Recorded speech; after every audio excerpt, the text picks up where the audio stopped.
हम लोग इस क्लास में 5 मार्क्स का जो भी इंपॉर्टेंट क्वेश्चन हमारे अकॉर्डिंग हमें लगा कि हाँ ये हमारे एग्जाम 2025 के एग्जाम में पूरी तरह से आएगी, तो मेरे दोस्तों सारे वो क्वेश्चन को मैं कलेक्ट करके लाया हूं।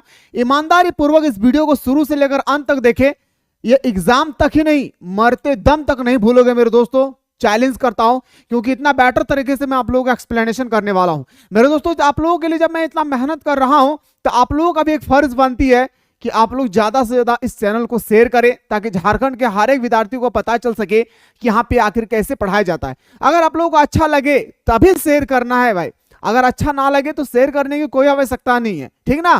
क्योंकि मेरे दोस्तों हम लोग वही सामान को खरीदते हैं जो हमें पसंद होती है, हम वो सामान को कभी नहीं खरीदते हैं जो हमें पसंद नहीं होता है। तो आप लोगों को अच्छा लगे तो शेयर कीजिए, ना अच्छा लगे तो कोई डोंट वरी, कोई दिक्कत नहीं है भाई, ठीक है। लेकिन क्लास को शुरू से लेकर अंत तक देख कर जाएंगे, चैलेंज करता हूं, ऐसा कभी नहीं पढ़े होंगे। आइए सर, पहला क्वेश्चन आपके स्क्रीन पर होगी बिल्कुल मेरे भाई।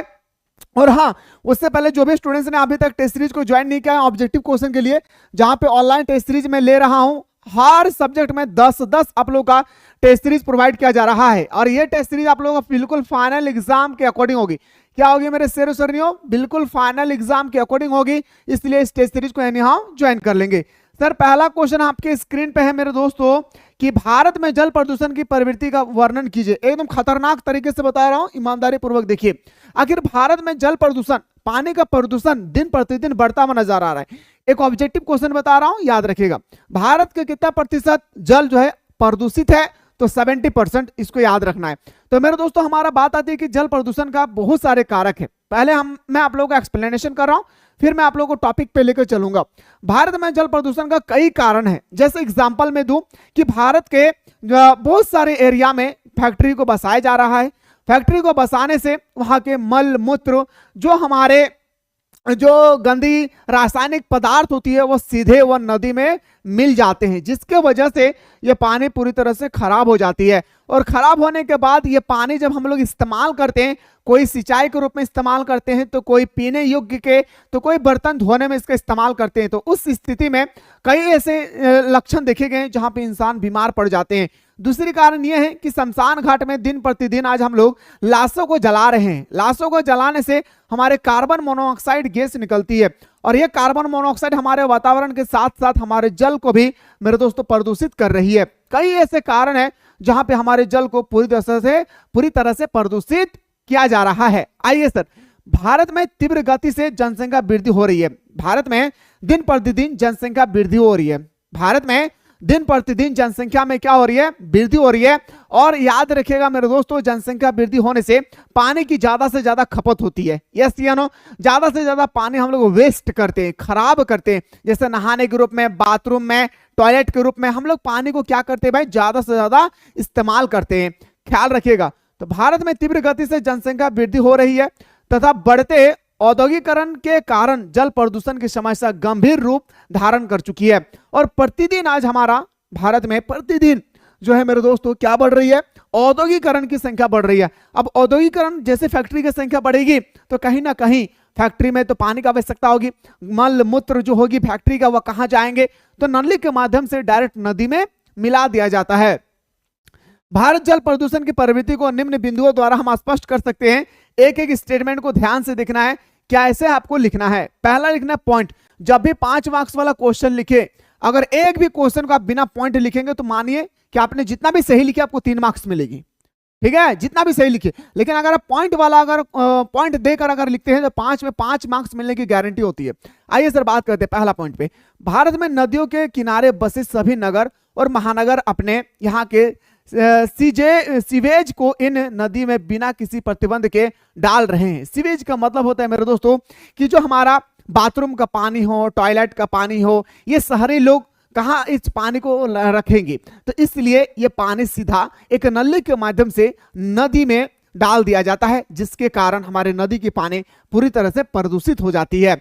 साथ ही साथ याद रखिएगा, नदियों के समीप का मतलब सामने, नदियों के सामने अवस्थित उद्योग भी अपने औद्योगिक कचरे तथा प्रदूषित अपशिष्ट जल को इन नदियों के प्रवाह में डालकर जल में डाल रहे हैं। नदी के समीप जो हमारा उद्योग बसा हुआ है, नदी के सामने जो उद्योग बसा हुआ है, ये उद्योग बिल्कुल मेरे दोस्तों अपने मल मूत्र, गंदे रासायनिक पदार्थ, ये सारे चीजें जो है वो बिल्कुल पानी में डाल रहे हैं हमारे नदी के किनारे में। तो इससे भी हमारा पानी पूरी तरह से प्रदूषित हो जाती है।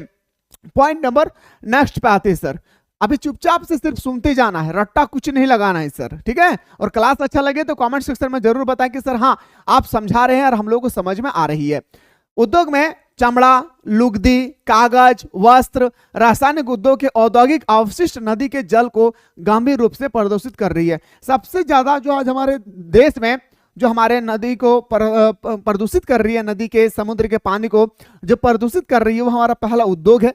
दूसरा हमारा आता है चमड़ा। चमड़ा याद रखिएगा, चमड़ा के उद्योग से काफी गंदी रासायनिक उर्वरक निकलते हैं जो हमारे सीधे नदी में जाकर मिल जाते हैं। इस कारण से भी हमारा पानी जो है पूरी तरह से प्रदूषित हो जाती है।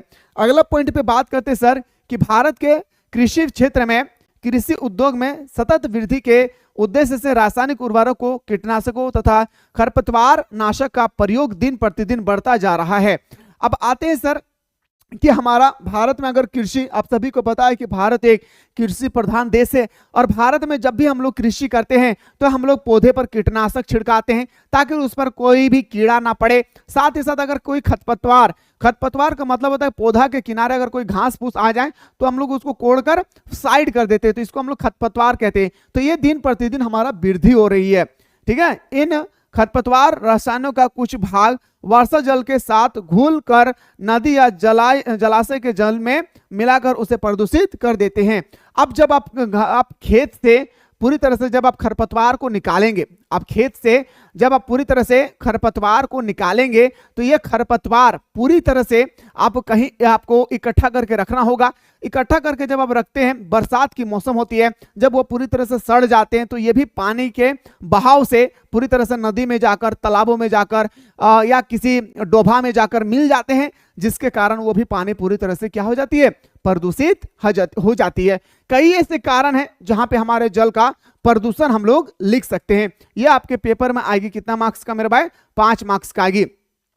अब आते हैं सर दूसरा क्वेश्चन। क्वेश्चन देखिए अभी सिर्फ 5 मार्क्स वाला मैं आज सिर्फ और सिर्फ लेकर आए 5 मार्क्स वाला। आप लोगों ने, कई ज्यादा स्टूडेंट्स ने कमेंट किए कि सर 5 मार्क्स वाला क्वेश्चन आप कब बताएंगे। तो मेरे दोस्तों ध्यान से सुनिएगा।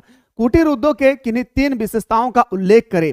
जो हमारा कुटीर उद्योग है, कुटीर का मतलब होता है छोटे छोटे उद्योग, है ना। जैसे हमारा बिस्किट फैक्ट्री हो गया, अगरबत्ती का फैक्ट्री हो गई, साबुन का फैक्ट्री हो गया, ये सब हमारा क्या है, कुटीर उद्योग के अंतर्गत आती है। कौन से, तो बताएंगे सर कुटीर उद्योग के अंतर्गत आती है। जैसे वैसे उद्योग जिनमें उत्पाद एवं सेवाओं का सृजन अपने घर में ही किया जाता है, यानी उत्पाद और सेवा। यानी मेरे दोस्तों अगर आप घर में बना रहे हैं तो ये हमारा उत्पाद हो गई। आप घर में बनाने के बाद किसी दुकान में जाकर आप दे रहे हैं तो ये हमारा सेवा हो गया। तो हम लोग जब कोई भी उद्योग में, जब हम लोग घर से स्वयं हम लोग उत्पाद करते हैं और इसको जब हम लोग सेवा देते हैं तो मेरे दोस्तों इसको हम लोग बोलते हैं कुटीर उद्योग। ना कि किसी कारखाने में कुटीर उद्योग कहलाता है। और हम लोग किसी भी कारखाना को कुटीर उद्योग नहीं कह सकते हैं। यह कुटीर उद्योग सिर्फ और सिर्फ गांव वाले ही कर सकते हैं, ना कि शहरी वाले। याद रखिएगा, मैं फिर से एक बार रिमाइंडर करा रहा हूं, ध्यान से सुनिए। कुटीर उद्योग उसे कहते हैं जहां पे हम स्वयं सामान को उत्पादन करें, हमारे सदस्य, परिवार के सारे सदस्य मिलकर जब सामान को उत्पादन करें, साथ ही साथ इस उत्पादन किए हुए साधन का जब हम किसी दूसरे दुकान पे जाकर, मकान पे जाकर जब हम जाकर देते हैं तो ये हमारा सेवा कहलाता है। तो इसी प्रकार की प्रक्रिया को हम लोग कुटीर उद्योग के नाम से जानते हैं। अब आते हैं सर, बात करते हैं कि आखिर हमारा कुटीर जो उद्योग है इसकी क्या क्या विशेषता है। पहला विशेषता पे आते हैं। कुटीर उद्योग की हमारा पहला विशेषता है, कुटीर उद्योग का पहला विशेषता आती है क्वालिटी। कुटीर उद्योग की स्थापना में न्यूनतम पूंजी निवेश होता है, यानी कम से कम पूंजी। इसमें हमें ज्यादा से ज्यादा पूंजी की आवश्यकता पड़ती ही नहीं है, इस बात को याद रखिएगा। इसमें हमें कम से कम पूंजी होती है भाई। क्या मेरे शेरों शेरनियों, इसमें कम से कम पूंजी होती है क्योंकि हमारे घर में घर के सदस्यगण द्वारा चलाया जाता है। इसमें ना तो मुझे मजदूर की आवश्यकता पड़ती है, ना कोई लोहा लकड़ की आवश्यकता पड़ती है। इसलिए यहाँ पे कम पूंजी पे ही हम लोग कुटीर उद्योग को स्थापना कर सकते हैं। साथ ही साथ एवं कम कीमत की मशीनों और उपकरणों का उपयोग किया जाता है। इसमें दामी दामी मशीनें होती है, छोटे छोटे मशीन होता है जिसका प्राइस ज्यादा नहीं होता है। यह हमारा कुटीर उद्योग का पहला क्वालिटी है, पहला विशेषता है। दूसरा बार बात करते हैं सर, वस्तुओं के निर्माण में प्राय पूरा परिवार सहयोग होता है। अब कोई भी हम लोग घर में जैसे साबुन बना रहे, एग्जाम्पल मैं अगर घर में साबुन बना रहा हूं तो हमारे घर के जितने सदस्यगण हैं सब मेरे दोस्तों हम लोग मिलकर उस साबुन का निर्माण करेंगे, ना कि हम लेबर लगाएंगे। ये हमारा दूसरा क्वालिटी है कुटीर उद्योग का। सबसे अच्छा क्वालिटी है कि ये फैक्ट्री अपने सदस्यगण के द्वारा ही चलाया जाता है। तीसरा पॉइंट पे आइए, कुटीर उद्योग में प्राय स्थानीय आवश्यकताओं की पूर्ति की जाती है। यह स्थानीय आवश्यकता की पूर्ति की जाती है, यह हम वहां पे बसाते हैं जहां अस्थायी रूप से बस जाते हैं, ठीक है। तथा वस्तुओं के उत्पाद में स्थानीय तकनीकों का प्रयोग किया जाता है और इसमें हम लोग जहां पे बस जाते हैं उसी के अकॉर्डिंग हमें देखना पड़ता है कि हमें कौन से सामान को उत्पादन करेंगे ताकि हम उस सामान का उत्पादन करने के बाद बेच भी सकते हैं। यह हमारा सर तीसरा क्वालिटी था। मैं वादा करता हूं कि अगर आपने शुरू से लेकर अंत तक अभी तक देखे हैं कुटीर उद्योग या भारत में जल प्रदूषण का क्या कारण है, तो इन सारे दोनों क्वेश्चन को आप अच्छी तरह से एग्जाम में लिख सकते हैं। एक बार तोहनी जरूर बताई भी रे दादा हम और दीदी, सच बताई है तोहनी कि तोहनी के समझ में इलो की ना आई, तोहनी जरूर कमेंट सेक्शन में कमेंट करिया। तोहनी कमेंट करिया ना दादा तो हमार ताकत मिलो हो रे, इसलिए आप लोग जरूर कमेंट सेक्शन में कमेंट करें। और ये अभी मैं टेलर दे रहा हूं भाई, पूरा मूवी देखना है तो हमारे क्रैश कोर्स को ज्वाइन कीजिए। सड़क परिवहन के 3 लाभ बताइए मेरे दोस्तों, मैं मरते दम तक आप नहीं भूलेंगे, वैसा आपको इस क्वेश्चन का एक्सप्लेन करने वाला हूं। बस शेयर जरूर कीजिएगा, है ना भाई। अच्छा लग रहा है ना दोस्तों, बताइएगा जरूर कमेंट सेक्शन में जो मैं बता रहा हूं आप लोगों को समझ में आ रही है या नहीं, ठीक है। आइए, वैसा परिवहन जो लोगों एवं माल को एक स्थान से दूसरे स्थान पर पहुंचाने के लिए सड़क का उपयोग करता है। याद रखिए, सड़क परिवहन किसे कहते हैं? जैसे हम यहाँ पे हैं, है ना, हम अपना गर्लफ्रेंड के साथ यहाँ पे बैठे हुए हैं, अरे सुनो ना चलो चलो पार्क तब घूम के आ रहे हैं, तो हम उड़ के थोड़े ना जाएंगे, हाँ हम हेलीकॉप्टर से थोड़े ना जाएंगे, हम जाएंगे सड़क के माध्यम से, अपने गाड़ी में बैठेंगे उस सड़क के माध्यम से जाएंगे। यस या नो? तो ये है सर हमारा क्वालिटी सड़क का, ये हमारा सड़क का लाभ है, ठीक है, कि वे वैसा परिवहन जो लोगों एवं माल को एक स्थान से दूसरे स्थान तक पहुंचाते हैं। जैसे कोलकाता का सामान झारखंड में मिल जाता है, झारखंड का सामान बिहार में मिल जाता है। कैसे? ये हमारा मिलता है, याद रखिएगा, सड़क के माध्यम से। सड़क ना होती तो हमारा सामान वही का वही पड़ा रहता, याद रखना है, ठीक है। तो सड़क का उपयोग करता है, सड़क परिवहन कहलाता है, इसको हम लोग बोलते हैं सड़क परिवहन होते हैं। कई बार आप लोग सुने होंगे कि सड़क और टीचर एक जैसा होता है। कैसे? सड़क लोगों को कहां से कहां पहुंचा देती है, लेकिन सड़क वहीं पे खड़ा हो जाते हैं। लेकिन मेरे दोस्तों याद रखिएगा, इसी प्रकार हमारे शिक्षक होते हैं जो बिल्कुल वहीं खड़े होते हैं, लेकिन कितने ऐसे स्टूडेंट्स को IPS, IAS, Jharkhand police, Bihar police, दारोगा, CSI, BSF बना देते हैं, है ना। चलिए सर, अब आते हैं सर सड़क परिवहन का प्रॉफिट क्या है। सड़क परिवहन जो हमारा है इसका कोई ना कोई प्रॉफिट होगी ना। आइए गुरुजी प्रॉफिट की बात करते हैं। सड़कों के लिए रेलवे की अपेक्षा पूंजी निवेश की आवश्यकता कम होती है। अब जब सड़क बनाएंगे उसकी तुलना में अगर मैं रेल परिवहन की तुलना में बात करूं सड़क का, तो रेल परिवहन बनाने के लिए, पटरियों को बिछाने के लिए कई करोड़ अरबों खरबों रुपए की खर्च होती है। लेकिन याद रखिएगा मेरे शेर नहीं, जब हम लोग सड़क का निर्माण करते हैं तो हमारा रेल की तुलना में सड़क जो है हमारा कम पैसा में ही बन जाती है, और हम सड़क के माध्यम से हम कहीं भी जा सकते हैं, आवागमन कर सकते हैं, और हम रेल के माध्यम से सारी जगह नहीं जा सकते हैं। इस बात को याद रखिएगा। पहला हमारा प्रॉफिट, अर्थात रेल परिवहन से ये सस्ता होती है, और हमारे ये रेल परिवहन से क्या होती है? बिल्कुल पूरी तरह से सस्ता होती है सर। इनका निर्माण बहुत ऊंचे स्थानों या दुर्गम क्षेत्र में भी किया जा सकता है। और याद रखना है, जो हमारा सड़क है ये हम कभी पहाड़ों पर भी सड़क बना सकते हैं, कभी हम नदियों पर भी जाकर सड़क बना सकते हैं, तो कभी समतल भूमि में भी जाकर हम लोग सड़क बना सकते हैं। ये हमारा दूसरा प्रॉफिट है कि सड़क हम लोग ऊंचे से ऊंचे और नीचे से नीचे स्थानों पर भी हम सड़क का निर्माण कर सकते हैं। तीसरा पॉइंट पे आते हैं, सड़क परिवहन में देखभाल की लागत कम होती है। अब सड़क परिवहन में देखभाल जो होती है ना, उनकी लागत बहुत कम होती है। जैसे मैंने सड़क बनाया, सड़क बनाने के बाद अगर टूट गई तो उसको मरम्मत करने में 1 करोड़ रुपया खर्चा आएगी, एग्जाम्पल में दे रहा हूं। लेकिन अगर कोई पटरी, अगर रेलवे का पटरी अगर कोई फट गया या मेरे दोस्तों साइड हो गई, तो उसमें लाखों करोड़ों रुपया की खर्च होती है, याद रखना है। तो सड़क परिवहन में देखभाल की लागत कम होती है एवं यह सुविधाजनक तथा साधारण व्यक्ति की पहुंच के अंदर होती है। और आप मामा घर जाना चाहते हैं तो आप मामा घर जाइए, चाचा घर जाना चाहते हैं चाची घर जाइए। लेकिन याद रखिए, आप बोलेंगे सर कि हम ट्रेन से भी जा सकते हैं, लेकिन ट्रेन से उतरने के बाद आपको सड़क का इस्तेमाल करना ही होगा। ये था हमारा सड़क परिवहन। सड़क परिवहन का और भी बहुत सारे लाभ अपनी तरफ से लिख सकते हैं। जैसे 4 नंबर में आप लिख सकते हैं कि सड़क परिवहन का चौथा लाभ ये है कि सड़क किसी भी स्थान में कोई भी सामान रखा हुआ है वो हमारे पास तक पहुंचाती है। यह सड़क परिवहन का चौथा लाभ है। इसके अलावा बहुत कुछ लिख सकते हैं, आप अपने तरफ से लिखेंगे, इसमें लिखने का मजा कुछ और है, रट कर लिखेंगे तो इसकी मजा कुछ और है। डिसाइड आपको करना है, आपको रटरा लगाना है या हम जैसे पागल इंसानों के साथ आपको पढ़ाई करना है ना। ये सर बात करते हैं अगला क्वेश्चन पे। क्वेश्चन है सर, गैर परंपरागत ऊर्जा स्रोत का वर्णन करें। 5 मार्क्स का पेपर उठाकर देखिए 2023 का। अगर आपके पास पेपर है 2023 का तो एक बार पेपर उठाकर देखिए आखिर वहां पे कैसे पूछा गया था। आइए, सौर ऊर्जा क्या बताएंगे सर? पवन ऊर्जा, बायोगैस। सबसे पहले बात बताते हैं, गैर परंपरागत ऊर्जा वैसे ऊर्जा को कहते हैं जो कभी भी समाप्त नहीं होती है। ध्यान से सुनिए, गैर परंपरागत ऊर्जा उस ऊर्जा को कहते हैं जो कभी भी समाप्त नहीं होती है। परंपरागत ऊर्जा उसे कहते हैं जो समाप्त हो जाती है, जैसे कोयला, पेट्रोल, डीजल, केरोसिन।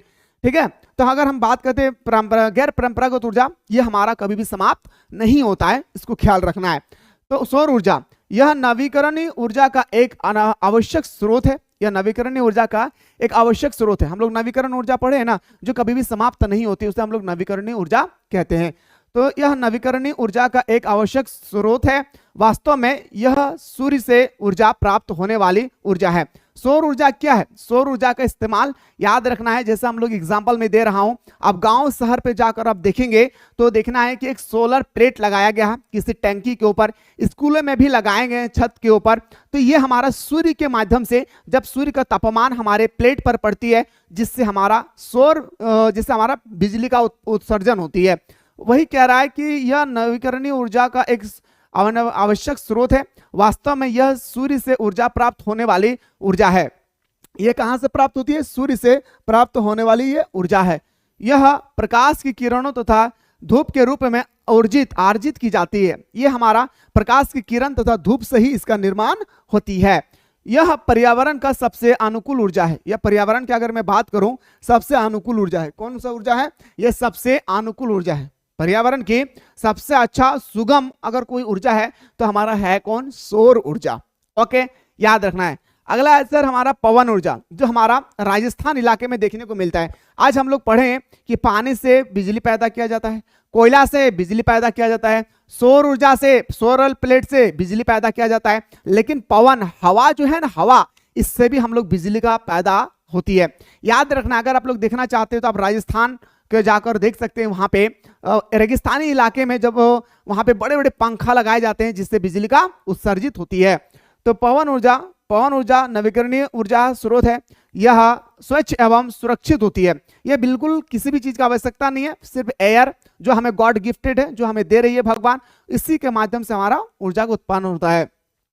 पृथ्वी के जिन क्षेत्रों में अधिकांश दिनों में तीव्र गति से हवाएं चलती है, वहां पवन चक्रियों को लगाकर पवन ऊर्जा को उत्पादन किया जाता है। जहां पर हमारे वैज्ञानिकों को लगता है कि यहाँ इस इलाके में सबसे ज्यादा जो है हवाएं चलती है, वहां पे जाकर ये पवन को लगा देते हैं, पवन ऊर्जा को लगा देते हैं। आइए सर बात करते हैं बायो। आप लोग देखे होंगे, गोबर गैस का नाम सुने होंगे। अगर आप लोग यादव है तो आप लोगों को खास करके आपको नॉलेज होगी। हाँ, अगर आप यादव है तो आपको खास करके नॉलेज होगा बायोगैस क्या है।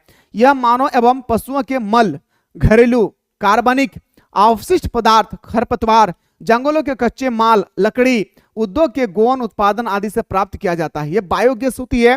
पहले हमारा गोबर से किया जाता था बायोगैस, पहले हमारा गोबर से किया जाता था, फिर हमारे मरे हुए पशुओं का, जैसे मनुष्य का मल मूत्र वगैरह जो भी है, इसके हमारा माध्यम से हमारा बायोगैस का उत्सर्जन किया जाता था। और आज हम लोग इसको अच्छी तरह से देख रहे हैं। पहले कुछ ही इलाके में सीमित थी, लेकिन अब हमें लगभग गांव देहात में भी अब हम लोगों को नजर आ रही है कि गोबर से कैसे हमारा बिजली का उत्पादन किए जा रहे हैं बायोगैस के माध्यम से। मेरे दोस्तों ईमानदारी से बताएंगे, अगर ये क्वेश्चन आ जाए तो क्या आप लोग लिख पाएंगे या नहीं? एकदम ईमानदारी पूर्वक बताना है कि अगर आपके एग्जाम में ये प्रश्न आ जाए तो क्या आप लोग कर पाएंगे या नहीं। एक बार आप लोग अपने ईमानदारी से कमेंट सेक्शन में जरूर कमेंट करें। साथ ही साथ ये भी बताएं कि जो मैं आप लोगों को बता रहा हूं वो आप लोगों को अच्छा लग रहा है या नहीं। आपको लग रहा है कि अगर इस तरह से सर एग्जाम में आए और इस तरह से अगर समझाने वाला मिल जाए तो कोई भी क्वेश्चन हमारे लिए कठिन नहीं है, सब क्वेश्चन सरल है। एक बार आप लोग कमेंट सेक्शन में जरूर कमेंट करिए दादा, है ना दादा। आइए सर बात करते हैं अब हम लोग क्वेश्चन नंबर नेक्स्ट पे बात करते हैं। पहले इसको देखते हैं, हरित क्रांति। आइए सर हरित क्रांति की बात करते हैं। 2-4 क्वेश्चन सबसे पहले मैं बता रहा हूं, ध्यान से सुनिएगा। हरित क्रांति का जनक, इससे आउट ऑफ बता रहा हूं। हरित क्रांति की शुरुआत होती है 1960 के दशक में, और हरित क्रांति का जनक भारत में डॉक्टर स्वामीनाथन को माना जाता है। हरित क्रांति का जनक पूरे विश्व में डॉक्टर बर्लॉग को माना जाता है। हरित क्रांति की शुरुआत आखिर क्यों किया जाता है? क्वेश्चन यहाँ पैदा होती है कि सर हरित क्रांति की शुरुआत हमारे देश में आखिर क्यों हुआ है? तो जब हमारे देश आजाद हुई है उस समय हमारा देश पूरी तरह से डिपेंड था, निर्भर थी कृषि पर। जब कृषि पर निर्भर है, जब किसान लोग कृषि कर रहे हैं, खेत में चावल का, धान का, गेहूं का उत्पादन कर रहे हैं, तो सही तरीके से जितना मेहनत कर रहे हैं उतना हमारा उत्पादन नहीं हो रही है फसलों का। तब हमारा जो वैज्ञानिकों हैं उन्होंने कहा कि चलिए भाई एक नया स्कीम, एक नया योजना लाया जाए जिससे हम लोग हरित क्रांति के नाम से जानते हैं, और इस पर हम लोग हाइब्रिड का प्रयोग करेंगे। हाइब्रिड बीज नाम सुने होंगे, जो किसान भाई उनको अच्छी तरह से पता होगा। तो हम लोग हाइब्रिड बीज का प्रयोग करेंगे, जिससे एक बार हम लोग देखना चाहते हैं कि आखिर हाइब्रिड बीज से हमारे जो पिछले साल की जो फसल का उत्पादन हुई है उससे हमारा डबल होती है या नहीं। तो मेरे दोस्तों हमारे सबसे पहले पंजाब हरियाणा में इस हाइब्रिड बीज का प्रयोग किया जाता है, इस्तेमाल किया जाता है। इस्तेमाल करने के बाद जब फसल का उत्पादन होती है तो ये अनुमान लगाया जाता है कि पिछले साल अगर 1 क्विंटल गेहूं का उत्पादन हुआ था तो इस साल 3 क्विंटल गेहूं का उत्पादन हुई है। याद रखना है, साथ ही साथ ये भी बताया गया है कि इस हरित क्रांति में खास करके ध्यान दिया गया है किस पर? तो बताएंगे सर गेहूं और चावल पर खास करके इसमें ध्यान दिया गया है। क्यों? क्योंकि इसमें हाइब्रिड बीज का प्रयोग किया गया है। सच बताइयो दादा, तोहनी बुझल पा रहा हीरे अमर बतवा? ईमानदारी पूर्वक बताइए बाबा कि तोहनी अमर बतवा बुझल पा रहा हीरे? सच बताइए भाई, ना बुरा मानबो रे भाई। तोहनी जैसन कमेंट करिया, लेकिन कमेंट करिया दादा, है ना। आइए सर अब बात करते हैं 1960 के दशक में खाद्यान्न के उत्पादन में वृद्धि के लिए जो क्रांति हुई उसे हरित क्रांति कहते हैं। ठीक है, अब ईमानदारी पूर्वक देखना भाई, चिल्ला चिल्ला के गला सूख जाता है लेकिन आप लोग शेयर नहीं करते हैं, कर दीजिए भाई, है ना। उन्नत किस्म के बीज, याद रखना है, बीज का नाम था HYV, बीज का नाम था। ठीक है, उन्नत किस्म के बीज भारत में 1960 के दशक में खाद्यान्न फसलों के उत्पादन में वृद्धि करने के लिए अधिक उत्पादन देने वाली नई किस्म के बीज किसानों को उपलब्ध कराया। याद रखिएगा, मैंने कहा कि हाइब्रिड बीज जो है किसानों को लाया गया, हाइब्रिड बीज का इस्तेमाल किया गया, इससे फसलों में काफी वृद्धि हुई है। ठीक है ना।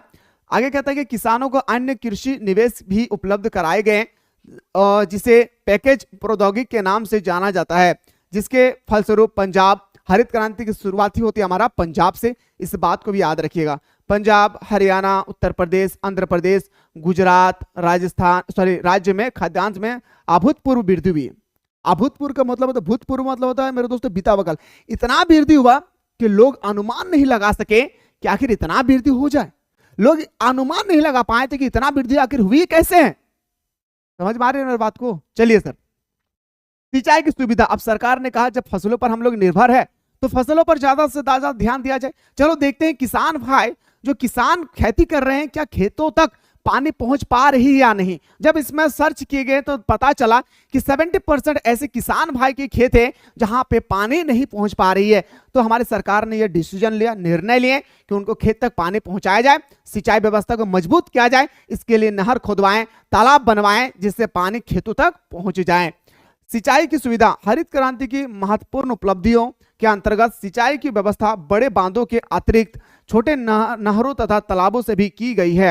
यानी मेरे दोस्तों, जहां पे पानी की सुविधा नहीं थी वहां पर पानी भी लाया गया, और जिससे एक नहर के माध्यम से उस पानी से खेतों का सारे इलाकों में जाकर उस पानी को सिंचित करते थे हमारे किसान भाई। इस कार्यक्रम के अंतर्गत नलकूप, छोटे नहर तथा तालाब आदि बनाने का कार्य किया गया। बनाने का क्या किया गया? कार्य किए गए। लोगों को भी सिंचाई के साधनों के निर्माण में सहायता दी गई। अब लोग जो थे उस पर भी सिंचाई के साधनों में काफी जो है मेरे दोस्तों मदद किया गया, ताकि वो भी अपने खेतों तक पानी ले जा सके। प्रथम योजना काल से लेकर वर्ष 1993 से 94 तक 3000 लाख हेक्टेयर भूमि को लघु सिंचाई योजना से जल प्राप्त हुआ। वर्तमान में भारत की कुल क्षमता 140 मिलियन हेक्टेयर है। याद रखिएगा, ऑप्शन हमारा क्या हो जाएगा? 40 मिलियन हेक्टेयर है पानी इकट्ठा करने का हमारे भारत में, जिस पानी से हमारे किसान भाई खेती करते हैं। सच बताइयो दादा, तोहनी बुझल पारली की ना नाय हमर बतवा, ईमानदारी से बताइए भाई, ठीक हो। चलिए सर अगला क्वेश्चन में बात करते हैं। ईमानदारी से बताइए मेरे दोस्तों कि आप लोगों को सच में समझ में आ रही है। और हाँ, ये तो मैं सब्जेक्टिव बता रहा हूँ, ऑब्जेक्टिव वाले इस कोर्स को जरूर बाय कीजिएगा। ये जो आप लोगों का ऑनलाइन टेस्ट सीरीज है मात्र 99 रुपया, एक टेस्ट सीरीज का 2 रुपया दाम है। कितना है भाई? मात्र 2 रुपया। याद रखना है 2 रुपया में टेस्ट लगा यहाँ पे। याद रखना एक टेस्ट सीरीज में आपका 10 एक सब्जेक्ट में आपका 10 टेस्ट सीरीज मिलेगी। 10 में अगर मैं 5 सब्जेक्ट है तो 50 टेस्ट सीरीज आपको प्रोवाइड किया जाएगा। 50 टेस्ट सीरीज का मात्र मेरे दोस्तों प्राइस है आपका 99 रुपीज, जहां पे आप ऑल ओवर झारखंड में आपका रैंक कितना आया, ऑल ओवर झारखंड में आपका ग्रेडिंग कितना आया, कितना क्वेश्चन सही हुआ, कितना क्वेश्चन गलत भी है, सारे वो चीजों का आप जानकारी प्राप्त कर सकते हैं। इसलिए लेट ना करें, जाएं ज्वाइन करें और हमारे साथ ऑनलाइन टेस्ट सीरीज में जुड़े रहें। चलिए क्वेश्चन को आगे बढ़ाते हैं। अब आते हैं सर, गुच्छित बस्तियों के प्रमुख विशेषता का वर्णन करें। इसके बाद हमारा है प्रतिरूपण के आधार पर ग्रामीण आदिवासियों का वर्गीकरण करना है। फिर हमारा क्वेश्चन होगी, खतरनाक क्वेश्चन, ये सब जितने क्वेश्चन है 5 मार्क्स का, ये मैं चाह रहा हूं कि आप लोगों को अगला वीडियो में प्रोवाइड करूं। कितना ऐसे स्टूडेंट्स हैं इस वीडियो को देखने के बाद आप लोगों को दिल गार्डन हो गई है, साथ ही साथ आप कहेंगे कि सर अगला वीडियो भी जल्दी से प्रोवाइड कर दीजिए। फिलहाल हम लोग बात करते हैं नेक्स्ट वीडियो में, तब तक लोग स्वस्थ रहे, मस्त रहे, पढ़ाई व्यस्त।